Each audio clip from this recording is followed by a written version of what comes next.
Hello students, इस video में यहाँ पर चैप्टर 1 रियल नंबर्स में जो सेकंड एक्सरसाइज है उसमें जो क्वेश्चन नंबर फर्स्ट दे रखा है prove that root 5 is irrational, ये यहाँ पे आपको एक्सप्लेन करके सॉल्व करने जा रहा है। तो ये क्वेश्चन में स्टूडेंट्स हमें यहाँ पे प्रूव करना है कि जो रूट 5 है ये इरेशनल है। एक्चुअली स्टूडेंट्स हम जानते हैं कि जो भी प्राइम नंबर्स होते हैं, प्राइम नंबर्स का जब भी स्क्वायर रूट की बात करें तो ये हमेशा इरेशनल के नेचर का होता है। जैसे कि सपोज अगर रूट 2 है या रूट 3 है या रूट 7 या रूट 11 या रूट 13, तो ये सभी क्या प्राइम नंबर्स के स्क्वायर रूट है और प्राइम नंबर का स्क्वायर रूट हमेशा क्या होता है इरेशनल नेचर का। तो ये हम क्लास 9 में ही पढ़ चुके हैं, लेकिन क्लास 10 में यहाँ पे हमें इसका पूरा प्रूफ देना है। ये बहुत ही इंपॉर्टेंट क्वेश्चन है और मैक्सिमम ये क्वेश्चन 3 या 5 मार्क्स में हमें बोर्ड एग्जामिनेशन में मिलता ही है। तो यहाँ पे हमें प्रूव करना है कि रूट 5 इरेशनल है। तो इसको सॉल्व करने के लिए हम यहाँ पे यूज करके कॉन्ट्राडिक्शन मेथड। और कॉन्ट्राडिक्शन मेथड क्या है कि हम यहाँ पे सबसे पहले जो भी हमें प्रूव करना है ना, हम इसका अपोजिट कंसीडर करेंगे। मतलब जैसे हम प्रूव करना है कि रूट 5 क्या है इरेशनल, तो हम कंसीडर करेंगे कि रूट 5 क्या है रैशनल, और एट द एंड हम अपनी बात को वहां पे रॉन्ग प्रूव करेंगे। तो इसका सॉल्यूशन देखते हैं। तो सबसे पहले इसमें हमारा कॉन्ट्राडिक्शन मेथड यूज करेंगे। तो मैं यहाँ पर रूट 5 को इरेशनल जैसे मैं प्रूव करना है तो मैं अज्यूम करूंगा कि रूट 5 क्या है रैशनल। तो लेट अस अज्यूम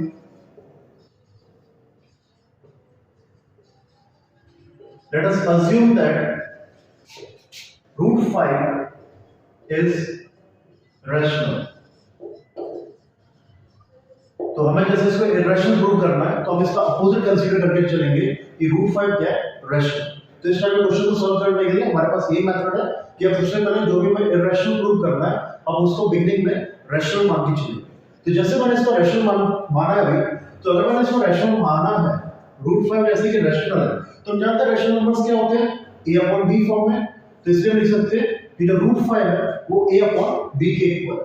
तो रूट 5 क्योंकि हम इसको रैशनल मान चुके हैं तो इसको हम लिख सकते हैं कि क्या है a अपॉन b फॉर्म में, where a and b are coprimes. a और b है को-प्राइम्स है। a और b को-प्राइम्स का मतलब क्या है, that is HCF is equals to 1। तो यहाँ पे A और B क्या है को-प्राइम, तो A और B जैसे को-प्राइम है इसका मतलब क्या HCF क्या है यहाँ पर 1 है। मतलब इन दोनों का जो कॉमन फैक्टर है वो हाईएस्ट कॉमन फैक्टर क्या है 1। तो यहाँ पे सबसे पहले जैसे मैंने रूट 5 को रैशनल नंबर माना था तो उसको A अपॉन B फॉर्म में लिख सकते हैं, जो कि मैंने लिख दिया। इसमें A और B यहाँ पे क्या हो गया को-प्राइम। अब इसके बाद नेक्स्ट स्टेप हमारा क्या रहेगा, हम दो साइड्स में यहाँ पे स्क्वायरिंग करेंगे। तो ऑन स्क्वायरिंग both sides। तो यहां पे मैं both sides की स्क्वायरिंग कर रहा हूं। तो root 5 square equals to a upon b whole square. तो यहां पे हमारी जो इक्वेशन थी इसको मैंने स्क्वायरिंग कर दिया। तो root 5 equals to a upon b whole square. अब रूट 5 का जो स्क्वायर है वो क्या होगा 5। रूट 5 का स्क्वायर 5 और a upon b whole square का होगा a square upon b square. यहाँ पे मैं क्रॉस मल्टीप्लिकेशन कर देता हूँ 5 और b स्क्वायर का, तो ये होगा b square is equals to a square upon 5। तो स्टूडेंट्स यहाँ पे इस मूवमेंट में हमें क्या मिल रहा है कि जो a स्क्वायर है वो 5 से डिविजिबल हो रहा है और रिजल्ट इसके इक्वल है b स्क्वायर के। तो जैसे कि a स्क्वायर 5 से डिविजिबल है तो हम कह सकते हैं कि जो a है वो भी क्या होगा 5 से डिविजिबल होगा। तो यहाँ पे हम लिखेंगे 5 divides a square, therefore 5 divides a also। तो यहाँ पे जैसे a स्क्वायर अपॉन 5 होगा मेरा मतलब a स्क्वायर जो 5 से डिविजिबल है। अगर a स्क्वायर 5 से डिविजिबल है तो जो a है वो भी 5 से डिविजिबल होगा। तो यहाँ पर हमें a का एक फैक्टर मिल गया है और वो कौन सा फैक्टर है 5। अब इसके बाद अब जैसे हमने a का एक फैक्टर फाइंड कर लिया है 5, तो अब इस इक्वेशन में a की रिक्वायरमेंट हमें नहीं है तो हम यहाँ पे कंसीडर करेंगे a की वैल्यू। तो यहाँ पे लेंगे इसकी आगे।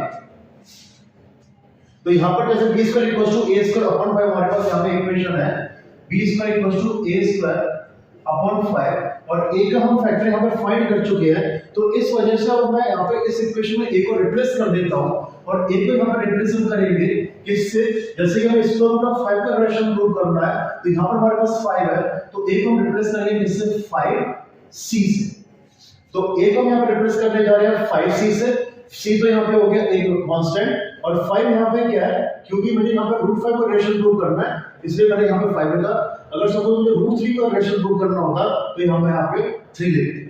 अब इसके बाद ये जो a की वैल्यू मैंने 5 से कंसीडर की है इसको मैं इस इक्वेशन में पुट करता हूं तो b square is equals to a की जगह पे 5c आएगा तो 5c whole square upon 5।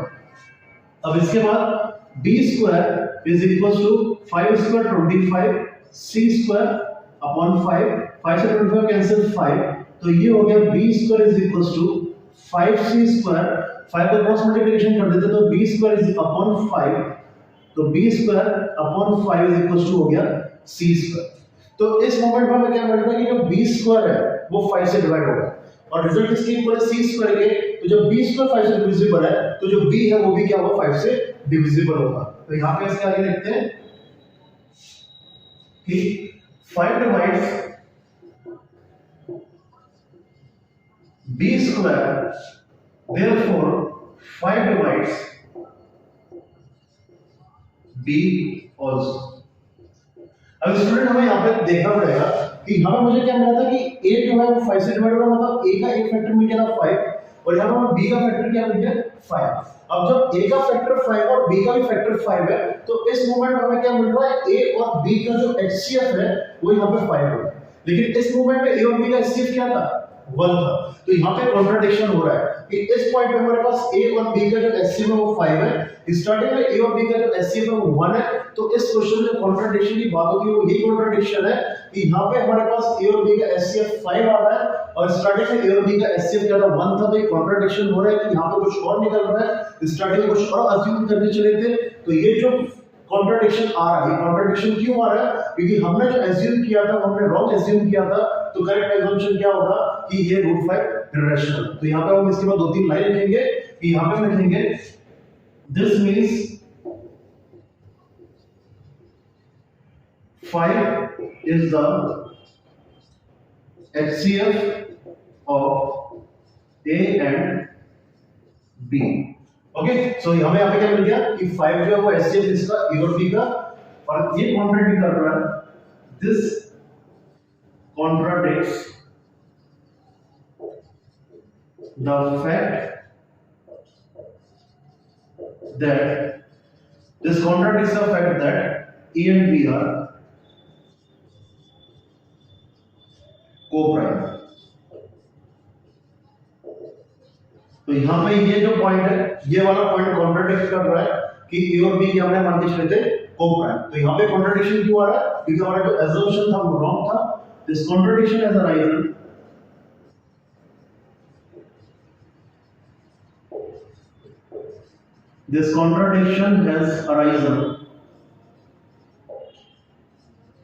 because of our incorrect assumption that √5 is rational। तो ये कॉन्ट्रडिक्शन इसीलिए आया क्योंकि हमने जो एज्यूम किया था √5 रैशनल वो क्या अजम्पशन था गलत था। तो ये कॉन्ट्रडिक्शन इस वजह से आया था। तो इसका मतलब क्या है देयरफॉर √5 इज इररेशनल।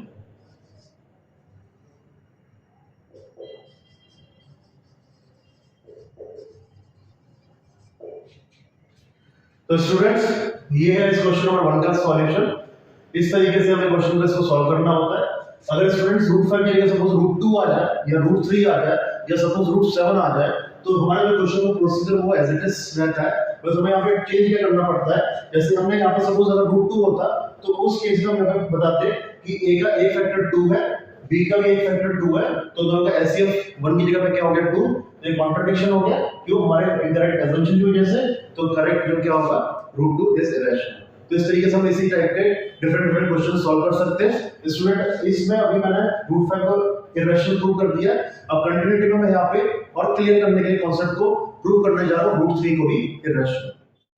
तो स्टूडेंट्स अब आगे इस वीडियो में देखते हैं कि हम कैसे √3 को इररेशनल प्रूव करेंगे। तो हम सेम प्रोसीजर प्रीवियस क्वेश्चन वाला ही एज इट इज यूज करेंगे। तो सबसे पहले मैं लिखने जा रहा हूं, let us assume that root 3 is rational। अब जैसे हम लिख रहे हैं कि रूट 3 क्या है, रैशनल, तो इस वजह से हम रूट 3 को a अपॉन b के फॉर्म में कह सकते हैं कि रूट 3 क्या है, a upon b, where a and b are co-primes, that is HCF is equals to 1। तो यहां पर जैसे कि हमने रूट 3 को क्या माना, रैशनल, तो रैशनल को हम a अपॉन b के फॉर्म में बोल सकते हैं, जिसमें a और b क्या होते हैं, को-प्राइम्स होते हैं, मतलब इनका हाईएस्ट कॉमन फैक्टर क्या होता है, 1 होता है। अब इसके बाद हम इस इक्वेशन की स्क्वायरिंग करेंगे, तो on squaring both sides, so on squaring both sides, so root 3 square is equals to a upon b whole square। तो रूट 3 का स्क्वायर होगा 3 और a upon b whole square हो जाएगा a square upon b square। अब इसके लिए यहां पे हम इसको क्या करते हैं, क्रॉस मल्टीप्लिकेशन, तो b square is equals to आएगा a square upon 3। तो यहां पर जो a square है वो 3 से डिवाइड हो रहा है, तो हम कह सकते हैं कि जो एक खुद है वो भी 3 से डिवाइड होगा। तो 3 divides a square, so 3 divides a also।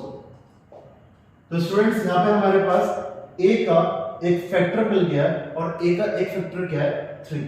अब इसके बाद जैसे कि हमें यहां पे a का फैक्टर मिल चुका है, तो अब इस इक्वेशन में a का कोई भी काम नहीं है, तो अब यहां पे हम a की एक वैल्यू कंसीडर करेंगे। तो हमारे पास जो इक्वेशन है वो है b square is equals to a square upon 3, so b square equals to a square upon 3। तो यहां पे हम a की वैल्यू कंसीडर करते हैं, क्योंकि रूट 3 को हमें इररेशनल प्रूव करना है, तो a की वैल्यू होगी 3 और यहां पर c हमें लेना होगा। अब इस a की वैल्यू को जो कि 3c मैं इस इक्वेशन में यूज करूंगा, तो b square is equals to a की जगह पे आएगा 3c का होल स्क्वायर अपॉन 3। तो b square is equals to 9c square upon 3। तो 3 से हम 9 को कैंसिल करते हैं, 3 तो ये होगा b square equals to 3c square, और क्रॉस मल्टीप्लिकेशन से आएगा b square upon 3 is equals to c square. तो यहां पे हमारे पास क्या आ रहा है कि b स्क्वायर जो है वो 3 से डिवाइड हो रहा है, इसका मतलब जो b है वो भी क्या होगा, 3 से डिवाइड होगा। तो यहां पर लिख देते हैं 3 डिवाइड्स b स्क्वायर, सो 3 डिवाइड्स b also। अब स्टूडेंट यहां पे हमें क्या मिल रहा है, a जो है वो भी 3 से डिवाइड हो रहा है, b जो है वो भी 3 से डिवाइड हो रहा है, इसका मतलब a और b का जो हाईएस्ट कॉमन फैक्टर है वो 1 ना होते हुए क्या हो रहा है, 3 हो रहा है। तो यहां पे कॉन्ट्रडिक्शन हो गया। स्टार्टिंग में तो हम बोले थे कि a और b का जो हाईएस्ट कॉमन फैक्टर है वो क्या है, 1, लेकिन यहां पे a और b का हाईएस्ट कॉमन फैक्टर क्या आ रहा है, 3। तो ये कॉन्ट्रडिक्शन आ गया। ये कॉन्ट्रडिक्शन क्यों आया, क्योंकि हमारा जो असम्पशन है वो रॉन्ग है, इसका मतलब। तो करेक्ट असम्पशन क्या होना चाहिए था कि रूट 3 क्या है, इररेशनल। तो यहां पे बाकी स्टेटमेंट लिखते हैं कि सो a and b HCF is 3। This contradicts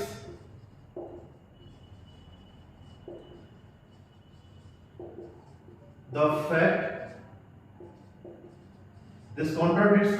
that a and b are co-prime।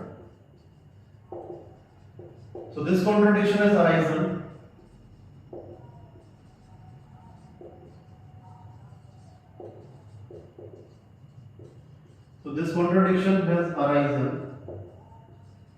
because of our incorrect assumption that root 3 is rational. Therefore, root 3 is irrational। तो स्टूडेंट्स ये था हमारा इस क्वेश्चन का सॉल्यूशन कि रूट 3 कैसे इरेशनल है। Students इसको मैंने एज एग्जांपल इसलिए एक्सप्लेन किया क्योंकि ये जो बोर्ड एग्जामिनेशन 2023 में जो हुए थे उसमें क्वेश्चन 3 मार्क्स का आया था, तो ये भी एक इंपॉर्टेंट क्वेश्चन ही है कि रूट 3 इरेशनल कैसे प्रूव करेंगे। और प्रीवियस क्वेश्चन में कोई डाउट है तो उसको अलग क्लियर करने के लिए मैंने एग्जांपल लिया था, तो उम्मीद करता हूं समझ में आ गया होगा। स्टूडेंट्स इस वीडियो को लाइक कर देना, चैनल को सब्सक्राइब कर देना। अब मिलते हैं स्टूडेंट्स नेक्स्ट वीडियो में।